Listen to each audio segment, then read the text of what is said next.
Welcome to Frywall Fridays. Today we're making chicken confit. Confit means to preserve or preserved in French, and it's a method of cooking that's oftentimes used for duck or goose. The idea is pretty basic. You salt usually the legs or the drumstick. You put it in the fridge for a day, then you poach it slowly for 6, 7, 8 hours in oil, not in water, and then you leave it to preserve for as long as you want. And then finally, when you're ready to actually eat it, you sizzle it up in a super hot pan and get the skin nice and crispy. The one problem is that it's so delicious you never wind up preserving it for very long. The good news is that it's a great make-ahead recipe.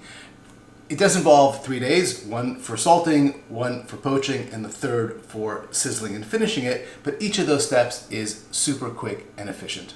Let's get started. For the salting portion of this recipe, I have 6 chicken legs, and they're complete. They have the thigh and the drumstick. I've already patted them dry, and I'm going to go ahead and sprinkle them with a tablespoon of salt. Yeah, that's quite a bit. Sorry, 2 tablespoons of salt for 6 or so chicken legs. And a good bit of pepper here. The salt is obviously very important because this is, remember, a method for preserving the meat, and the salt helps preserve it.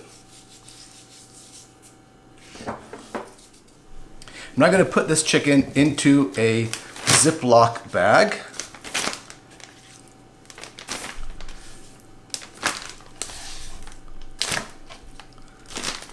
Along with several sprigs of thyme. I'll get some of the leaves out. I'll just go ahead and throw those in there along with the stem. 2 bay leaves, which I'm going to crunch up a little bit.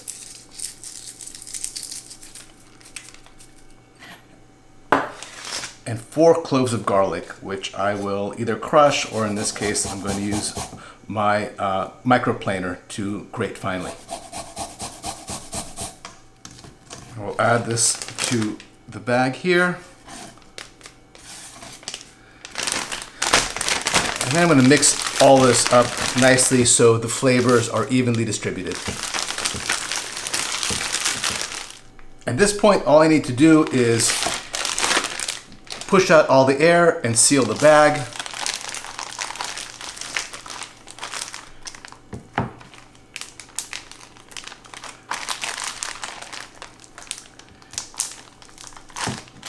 And leave that in the fridge for about 24 hours, and then it's going to be ready to poach in oil.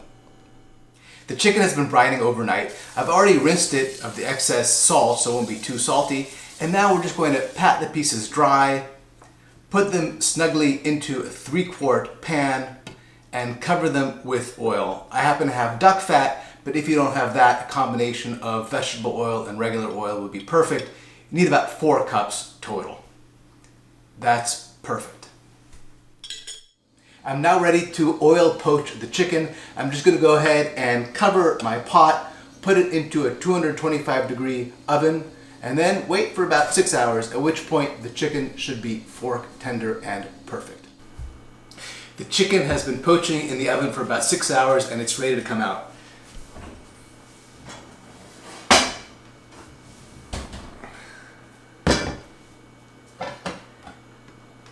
You can see that it's still pale, but it is now beautifully tender, and it's ready to move to the dish where we're going to keep it in the fridge for the next few days.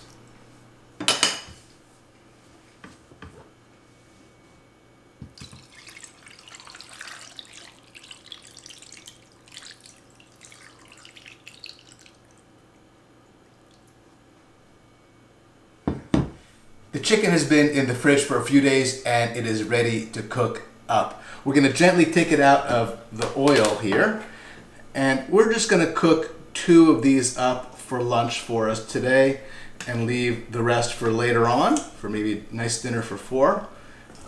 You can see that you have to be pretty gentle here. We do not want to break the skin.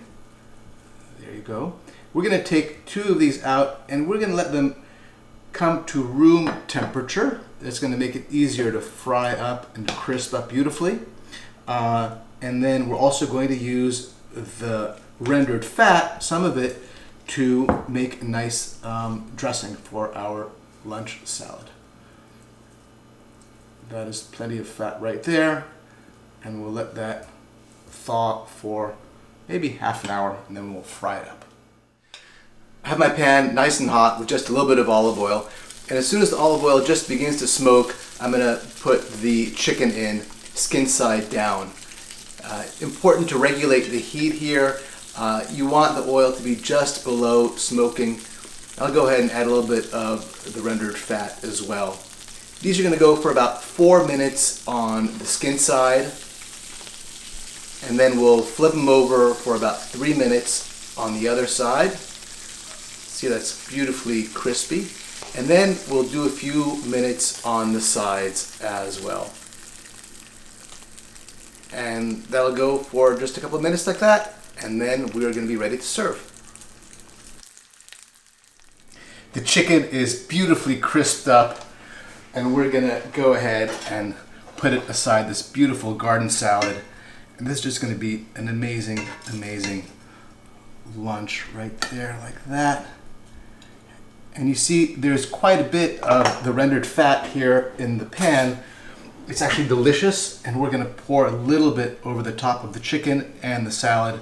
By the way, all that rendered fat that we have, that we did the confit in and left over here, we're going to actually reuse it over the course of the next few weeks to cook with, or put it in the freezer and make a confit again in a few weeks' time.